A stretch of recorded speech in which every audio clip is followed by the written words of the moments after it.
My name is Christopher Hare, and welcome to Walk and Talk. Today we are going down the Ridges Cemetery hiking trail. Let's talk.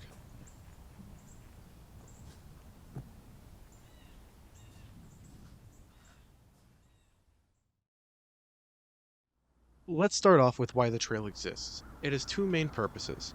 One of its main purposes is to preserve the history of the location and the horrible deforestation it underwent back in the 19th century. Back in the 19th century, the surrounding area was almost entirely killed off by deforestation, utilized as farmland with no woods in sight.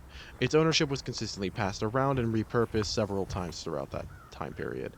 Eventually, the process of ecological regeneration began, slowly restoring the surrounding environment and ecosystem back to its original state and creating a new. Its second purpose is to unite the three different cemeteries left behind by the Athens Lunatic Asylum, where unmarked patients' tombstones lie, and families go to visit them.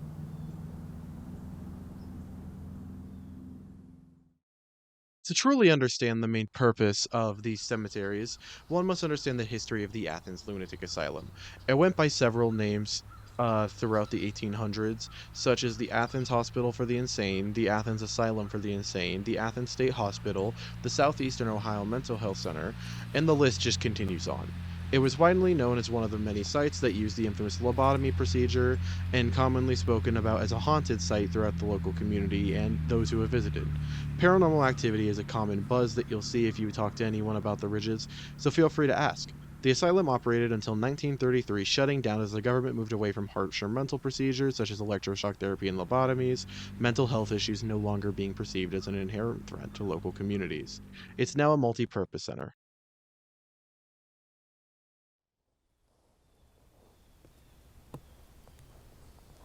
Now for the history behind the graveyards. The first burials from the Athens Lunatic Asylum was back in the 19th century and took place until 1944. The hospital was rumored to have ordered stacks of numbered stones, and when someone would die in the lunatic asylum, they would take the top stone off the pile and put it on the fresh grave and recorded the burial in their records.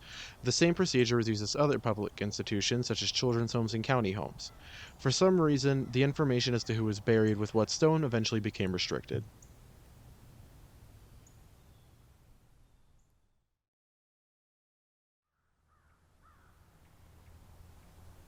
This restriction caused public outcry as things such as the Cemeteries project began. Since it was illegal to give out such information, as for the records of where these people were buried, relatives were wanting to find a particular grave were forced to go through long, arduous bureaucratic processes. In 2005, after a lot of lobbying from members of our committee, a bill was passed and signed into lawmaking that led to such information becoming open to the public. Subsequently, Athens graveyard guru Terry Gilkey compiled a short alphabetized index to the graves with one line for each individual. Doug McCobb at OU eventually also created a directory with more information. This is good for finding not only the locations of these burial grounds, but also understanding the stories behind each person that were buried in these cemeteries.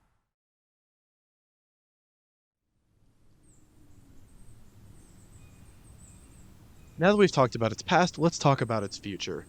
On June 16th, when the State of Ohio Controlling Board approved the conveyance of a portion of the area at the Ridges that will ultimately be transferred to the Ridges Community Development LLC for rehabilitation and development, this means a large portion of the Ridges is up in the air in terms of possibly being destroyed. 27 acres of land throughout the Ridges are going to be developed into housing and development opportunities, claiming that it's with the aim of introducing senior friendly housing and restaurants. There's a current promise that out of the 700 acres of land throughout the ridges, they say 77% of the land will be preserved for nature walks, bird watching, and preserving the unmarked cemeteries such as these. But that's something that we as a community need to be aware of, as many of these old buildings, though changed and repurposed, are still full of history and tells the stories of many of these past people that we owe it to preserve their name.